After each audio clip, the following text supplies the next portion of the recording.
Hello everyone, welcome back to my channel. Mahua দাসের আরও একটা ব্লগে সবাইকে ওয়েলকাম। তো দেখো, দিনটি ছিল বুধবার আর আমাদের একটা বিয়ের নিমন্ত্রণ ছিল। আর শীতকাল মানে বুঝতেই পারছো, তো শীতকালের প্রথম বিয়েবাড়ির নিমন্ত্রণ এটা।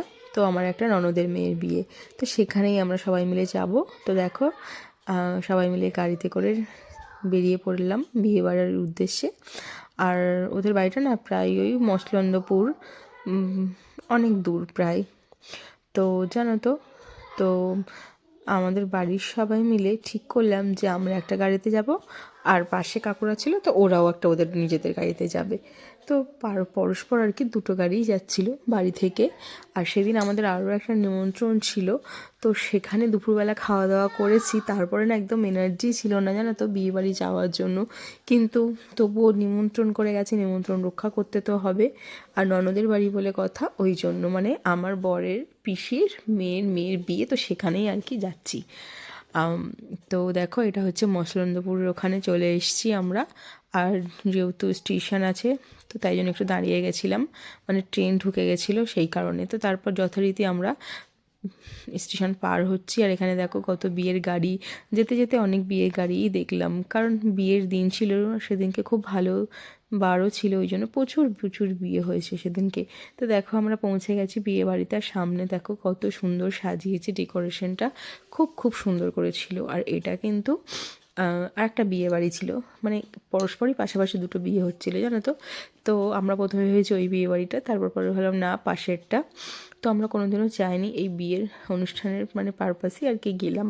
তো দেখো খুব সুন্দর করে গেটটা কিন্তু সাজিয়েছিল। আসলে মেয়ের বাবারা সারা জীবন কষ্ট করে কিন্তু যা অর্থ সঞ্চয় করে, মনে হয় মেয়ের বিয়েতেই অর্ধেকটা খরচ করে ফেলে, তাই না? সব বাবা মাই চায় যে আমার মেয়েটাকে সুখী দেখতে বা ভালো রাখতে।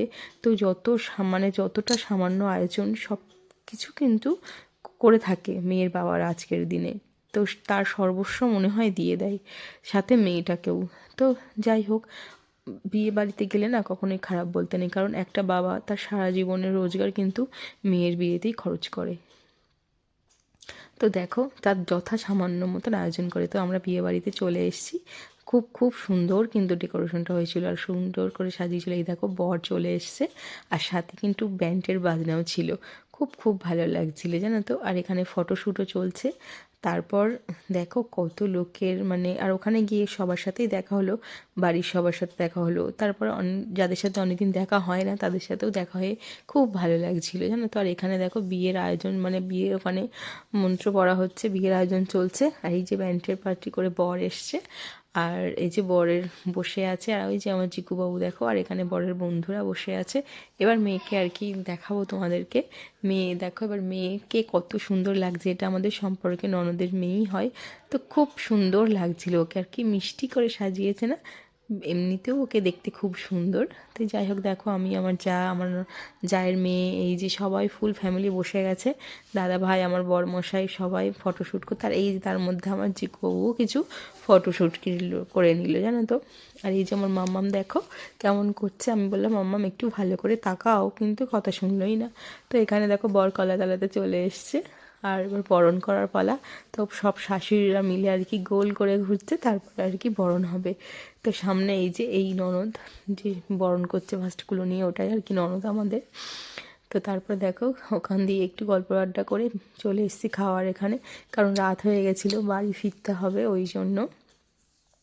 আর খাবারগুলো না খুব সুন্দর করেছিল, আমরা হয়তো সবটা খেয়ে উঠতে পারিনি, কারণ দুপুরবেলা যেহেতু খেয়েছি। সত্যি সত্যি খুব সুন্দর হয়েছিল রান্নাবান্না। আর এখানে দেখো তারপরে গান বাজছে, আর বাচ্চারা কত আনন্দ করছে দেখো, সব নাচ গান শুরু হয়ে গেছে ওদের আর কি। তো আমরা এবার বাড়ি ফিরবো। তো আমার এই সুন্দর ব্লগটি কেমন লাগলো অবশ্যই কিন্তু আমাকে একটু কমেন্টে জানিও। ভালো লাগলে একটা লাইক, কমেন্ট, শেয়ার এবং সাবস্ক্রাইব করতে ভুলো না। তো শীতকাল বুঝতেই পারছো, যতই বিয়েবাড়ি সেজে গুজে যায় না কেন, আসার সময় কিন্তু সবাই সোয়েটার পরে নিয়েছি, প্রচুর ঠান্ডা লাগছিলো জানো তো। আর গাড়ির মধ্যে কাঁচ তুলে দিয়েছি, তা হলেও না খুব খুব ঠান্ডা লাগছিল বাইরে। আর বেশ আনন্দও হয়েছিল অনেকদিন পর। আর বাচ্চারা দেখো সব ঘুমিয়ে পড়েছে। তো চলো, টাটা, সবাই ভালো থেকো, ফিরে আসছি অন্য কোনো ব্লগ নিয়ে বা রেসিপি নিয়ে।